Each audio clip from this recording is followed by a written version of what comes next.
Saudara-saudari yang dikasihi Tuhan Yesus Kristus, selamat bertemu kembali dalam program Arus Hayat Voice. Tema kali ini adalah menjadi besar dalam kerajaan. Pembacaan Alkitab diambil dari kitab Matius pasal 5 ayat 19. Karena itu, siapa yang meniadakan salah satu perintah hukum Taurat, sekalipun yang paling kecil, dan mengajarkannya demikian kepada orang lain, ia akan menduduki tempat yang paling rendah di dalam kerajaan surga. Tetapi siapa yang melakukannya dan mengajarkannya, ia akan menduduki tempat yang tinggi di dalam kerajaan surga. Saudara-saudari, sebagai umat kerajaan, kita tidak saja menggenapkan hukum Taurat, tetapi juga menyempurnakan hukum Taurat. Pada hakikatnya, kita bukan meniadakan perintah hukum Taurat apapun, bahkan yang terkecil sekalipun. Apakah kita akan menjadi besar atau kecil di dalam kerajaan surga, tergantung pada apakah kita memelihara atau tidak perintah hukum Taurat yang terkecil. Dalam ayat ini, Kristus menekankan fakta bahwa apabila kita tidak memelihara semuanya, bahkan yang terkecil sekalipun, melainkan meniadakannya dan mengajarkan orang lain untuk meniadakannya, kita akan menjadi yang terkecil di dalam kerajaan surga. Dengan kata lain, seolah-olah Kristus mengatakan, jika kamu ingin menjadi besar dalam kerajaan surga, kamu harus mempunyai standar moral yang tertinggi. Jika standar moralmu tidak mencapai standar hukum Taurat baru, kamu akan menjadi yang terkecil dalam kerajaan surga.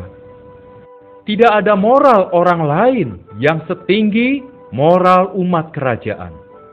Saudara-saudari, janganlah mengira bahwa kita hanya memperhatikan hayat dan tidak memperhatikan moral. Hayat wajib memiliki ekspresinya, dan hayat yang tertinggi mempunyai ekspresi yang tertinggi. Moral semata-mata adalah ekspresi hayat. Maka, bila Anda mempunyai hayat yang tertinggi, Anda pasti akan memiliki moral yang tertinggi sebagai ekspresi hayat ini. Saudara-saudari, kita perlu berdoa.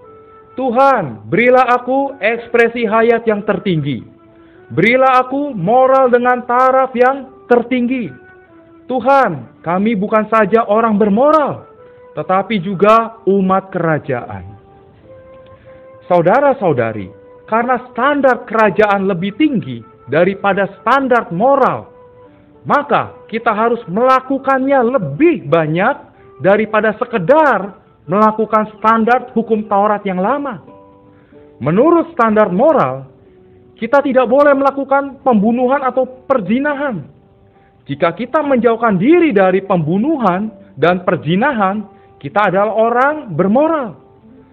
Tetapi, standar yang demikian itu jauh lebih rendah daripada standar kerajaan.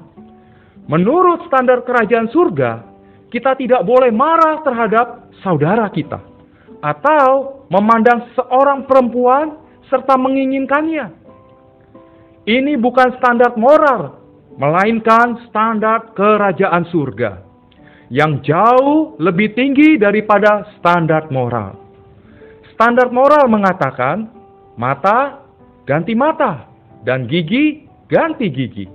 Tetapi standar kerajaan surga menyuruh kita untuk mengasihi musuh kita, berdoa bagi mereka yang menganiaya kita, dan tidak menolak satu orang pun yang jahat kepada kita.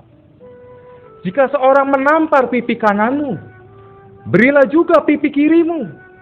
Oh, alangkah jauh lebih tingginya standar ini daripada standar moral. Saudara-saudari, poin yang paling penting dan menentukan yang dititik beratkan Kristus di dalam ayat-ayat ini ialah bahwa umat kerajaan harus mempunyai standar moralitas yang tertinggi. Jika kita nampak hal ini, kita akan mendapat memahami hukum umat kerajaan yang Tuhan berikan. Dalam Matius pasal 5 ayat 17 sampai 48, kita memiliki hukum Taurat yang tertinggi, hayat yang tertinggi, dan standar yang tertinggi. Oleh hayat yang tertinggi, kita menggenapi hukum Taurat yang tertinggi dan memiliki standar yang tertinggi. Saudara-saudari, mari kita berdoa. Tuhan Yesus Kristus, kami sembah dan kami puji. Kami mengucap syukur karena Engkau telah memberikan hukum yang lebih tinggi dan mewahyukan diri-Mu sendiri sebagai Raja Penyelamat kami, yang menghendaki kami sebagai umat kerajaan-Mu memiliki standar moralitas yang tertinggi. Hukum yang lebih tinggi itulah ekspresi hayat-Mu yang kudus, yang sudah Engkau berikan kepada kami. Tuhan, kiranya kami setiap hari dapat mengekspresikan hayat-Mu di dalam perilakuku, di dalam sikapku, bahkan di dalam tutur kataku. Tuhan, sehingga kami dapat menampilkan kehidupan dengan standar moralitas yang tertinggi sebagai umat kerajaan-Mu. Amin. Demikianlah firman Tuhan. Sampai bertemu di kesempatan berikutnya. Kasih karunia-Nya menyertai kita semua.